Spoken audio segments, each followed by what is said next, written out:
ராணி வேலு நாச்சியார், மக்கள் சேவகர் அஞ்சலை அம்மாள் ஆகியோரை கொள்கை தலைவர்களாக கொண்டுள்ள சாதி, மதம், மொழி, இனம், பணம் ஆகியவற்றுக்கு அப்பாற்பட்டு செயல்படும் தமிழக வெற்றி கழகத்தின் தலைவர் மாண்புமிகு தமிழ்நாடு முதலமைச்சர் திரு ச.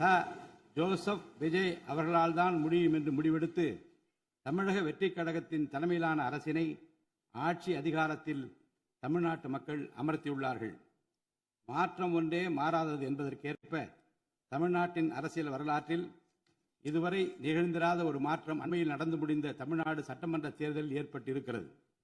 கட்சி தொடங்கிய 2 ஆண்டுகளில் மக்களின் பேராதரவுடன் தன்னந்தனியாக பல தடைக்கற்களை உடைத்தெறிந்து